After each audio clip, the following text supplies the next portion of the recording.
दिल्ली में एक बोतल के साथ एक बोतल फ्री मिलती थी कि नहीं मिलती थी?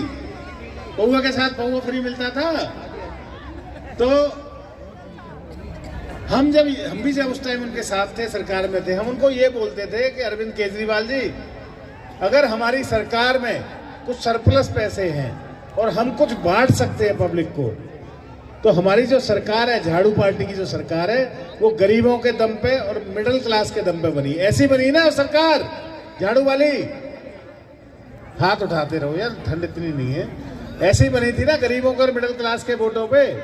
तो मैंने कि अगर हमारे पास कुछ बांटने को है तो हमें क्या बांटना चाहिए? गरीब के बच्चों के दूध की थैली के साथ एक दूध की थैली फ्री देनी चाहिए। और क्या देना चाहिए? बच्चों को स्कूल की किताबें फ्री देनी चाहिए, बच्चों को स्कूल के बस्ते फ्री देनी चाहिए। ये दुनिया का इकलौता मुख्यमंत्री है जो ना किसी फिल्म में आपने देखा होगा, ना किसी उपन्यास में पढ़ा होगा, ना किसी कहानी में सुना होगा कि मुख्यमंत्री शराब के साथ शराब फ्री बांट रहा है। सारी दिल्ली को, आज दिल्ली की जवानी में नशा घोलने का काम अगर किसी ने किया है तो अरविंद केजरीवाल। आज 12-12 साल के बच्चे, 14-14 साल के बच्चे चक्कू रखे स्कूल के बैग में ले जाते कि नहीं ले जाते? मौका मिलते ही किसी का पर्स छीन ले जाते हैं, किसी का फोन छीन ले जाते हैं, यहां तक कि इतने सारे मर्डर कर दिए। ये सिर्फ केजरीवाल की देन है। केजरीवाल के आने से पहले, आप भी यहाँ पर माताजी बैठी हुई हैं, 10 साल पहले जब केजरीवाल नहीं था उससे पहले कभी सुना था कि 12-12 साल के, 14-14 साल के बच्चे चक्कू लेके घूमते हैं? कभी सुना था? कांग्रेस की सरकार में, किसी और भारतीय जनता, किसी भी सरकार में कभी नहीं हुआ। लड़ाई तो देखो सतयुग में भी होती थी, लेकिन बड़े लोग करते थे। अरविंद केजरीवाल ने दिल्ली की जवानी में, दिल्ली के बचपन तक में नशा भर दिया, शराब भर दी।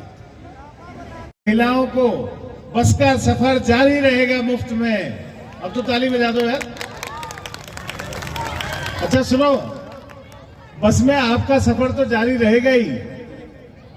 आपके ससुर जी जब जाते हैं ना बस में, या पिताजी जब जाते हैं, उनका भी सफर माफ होगा। क्यों? कि 60 साल से ऊपर के सभी बुजुर्गों का भी बस में सफर फ्री रहेगा। और क्या होगा? स्कूल जाने वाले बच्चे, कॉलेज जाने वाले बच्चे अपना आई कार्ड दिखाएंगे तो उनसे बस में किराया नहीं लिया जाएगा। ये है नरेंद्र मोदी जी की सरकार और नरेंद्र मोदी जी की गारंटी। देखो, हर स्कीम की बात करेंगे। बिजली की बात करें, बिजली 200 यूनिट फ्री मिलती है ना सबको? मिलती है ना? देखो, आपको फ्री मिलती है और मैं उसे अभी गलत साबित कर दूंगा। पता है कैसे? नहीं मिलती तो है यार, मैं मंत्री रहा हूं, मुझे पता है मिलती है। देखो क्या होता है उसमें। प्रेमनगर तो मिडिल क्लास एरिया है, ये बहुत गरीब एरिया नहीं है जहां से आप लोग हो। इससे भी गरीब है जिंदगी में ना। क्यों है? हर चीज की लाइन है। कोई अमीर आदमी होगा, उसके आगे बहुत सारे अमीर हैं और उसके पीछे बहुत सारे हैं, एक के बाद एक। तो आपसे भी गरीब है, उनसे भी गरीब है, उनसे भी गरीब है। इस तरह का एक सिस्टम है, प्रकृति का सिस्टम है।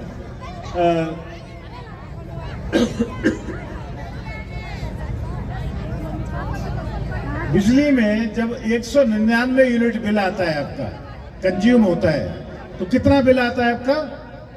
0। ठीक है, 0 आता है ना। और अगर 205 यूनिट बिल आ जाए तो 205 यूनिट आ जाए तो 205 यूनिट का पैसा लगता है क्या नहीं? गलत बात। आपको पता है बहन जी, 205 यूनिट पे बिल आता है, 205 का ही बिल आता है, 205 पे। तो अरविंद केजरीवाल जी की और मोदी जी की गारंटी में से अगर एक गारंटी चुननी हो तो किसकी गारंटी चुनेंगे? सब बताओ यार। केजरीवाल भी बोल सकते हो, मोदी जी की सुनेंगे कि नहीं सुनेंगे? क्योंकि इनके पास बहाने ही बहाने होते हैं। 1000 रुपए की स्कीम दी थी पंजाब में, 2.5 साल हो गए, नहीं दी। फिर आपको लोकसभा चुनाव में लालच दिया कि 1000 रुपए का फार्म भर दो, लोकसभा चुनाव के तुरंत बाद मिल जाएगा। सरकार भी उन्हीं की थी, लेकिन कुछ नहीं मिला। अब चुनाव आया तो कह रहे 2100 रुपए दे दूंगा। अगले दिन डिपार्टमेंट ने बोल दिया कि हमने कैसी कोई स्कीम ही नहीं बनाई।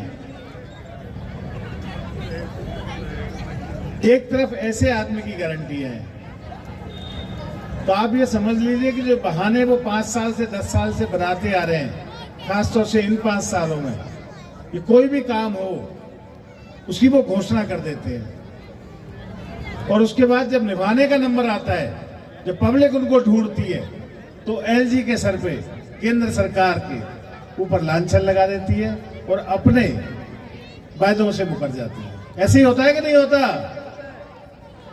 तो कैसा लगा सर, यहाँ कैसा प्रचार चल रहा है आपका? प्रचार बहुत अच्छा चल रहा है। पटेल नगर के लोग इंतजार कर रहे हैं 5 दिन का कि हम अपने भैया को, राजकुमार आनंद को वोट देंगे और फिर खूब बहुमत से जिताएंगे और खूब काम कराएंगे। जिंदाबाद।